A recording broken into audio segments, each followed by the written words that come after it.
We're also going to talk for a minute. You heard Vicki talk about the poppies. I'd like to talk for a minute about what the poppies are and what they represent. For a lot of people, they don't understand the story behind that, why they're being used as they are, and so on. So I'd kind of like to give you a little bit of a history lesson here about the Remembrance Poppy and what it means and how it came about. Back during the First World War, in Belgium, there's a place called Belgian Flanders, a place in Flanders in Belgium. Okay, at the end of 1914, between 1914 and 1918, Flanders was a region that was basically devastated by artillery fire and by war. The ground was turned up, and it was just basically a landscape that had been completely obliterated.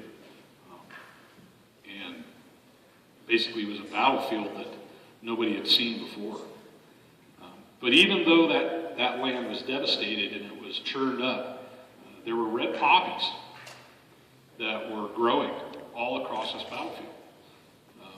They had taken over and started flourishing across even among the dead bodies that were still laying there, that hadn't been cleaned up yet. Because if you don't know, red poppy is kind of like a weed. It's not really a flower, but it thrives on ground that's been churned up and basically been very disturbed. So these poppies had been flourishing because of all of the chaos that had taken place across this ground. So basically these poppies, since they had occupied this area around Flanders, Belgium, became known as Flanders poppies. Well, during this time, there was a Canadian soldier by the name of John McCrae. Okay, he was a field surgeon with the British. He was stationed on the Western Front at that time, and he managed a field hospital there. McCrae also was a writer and had some writing experience. Okay, when he saw these poppies that were all across the land and were sprouting up and everything, it kind of touched him, and it had an effect on him. And as a result of that, he composed a poem, which he called In Flanders Field.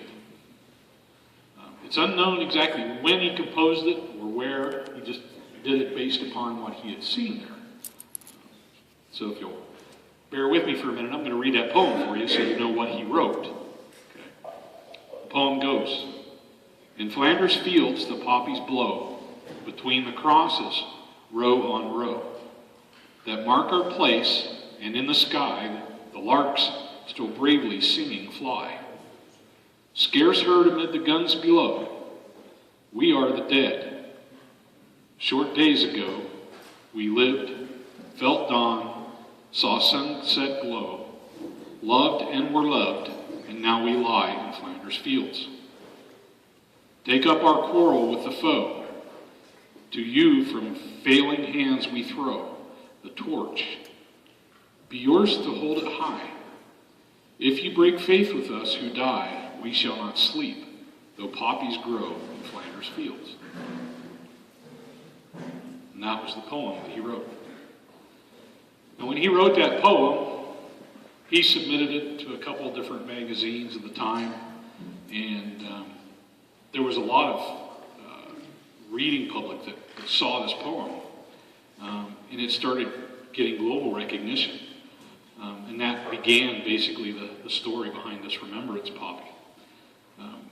He submitted it to two separate magazines. The first one rejected it. The second one published it, and it became very popular.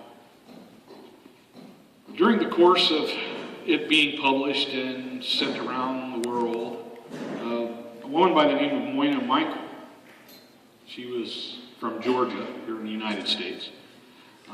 She was a professor at the University of Georgia. And somewhere around 1918, just before the armistice, which was November 11th, 11/11, she read Flanders Fields in the Ladies' Home Journal. At that time it was titled, We Shall Not Sleep. When she read the poem, it had a big impact on her. She was very emotional. She thought the poem was very respectful. She didn't think it was a propaganda piece. And she started the idea of the Remembrance Poppy. She thought the poppy would be a great tool to use to remember the sacrifice of the veterans from the war. So she went to her local store and bought out all of the poppies and all of the materials and started making poppies.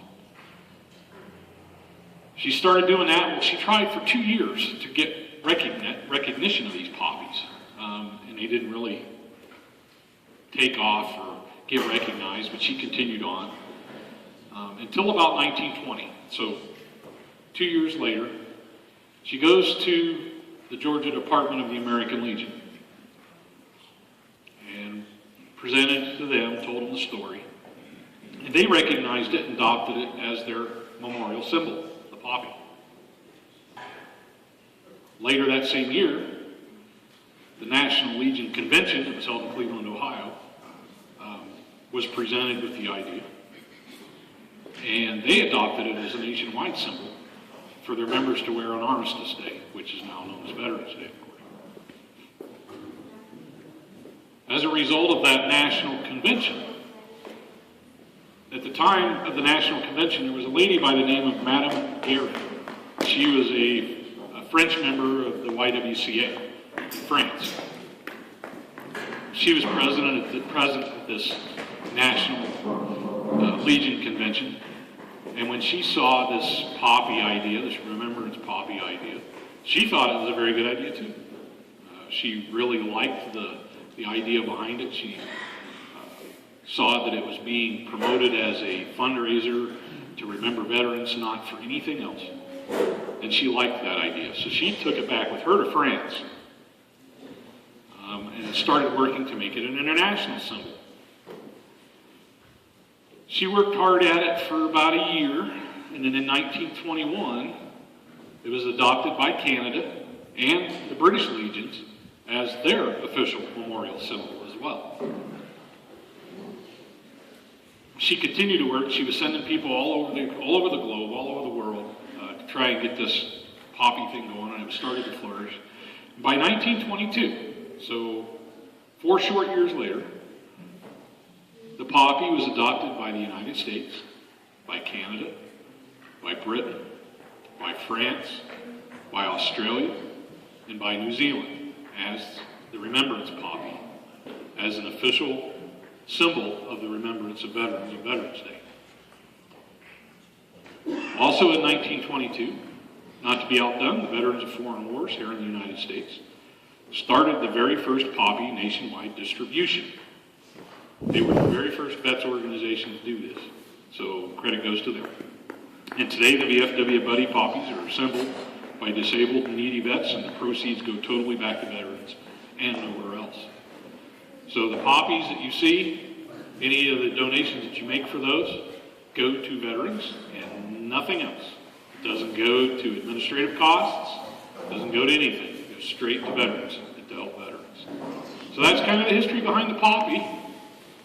For those of you who didn't know how it came about or what its deal was, that kind of sums that up. But I appreciate your indulgence and listening to me for that. Thank you.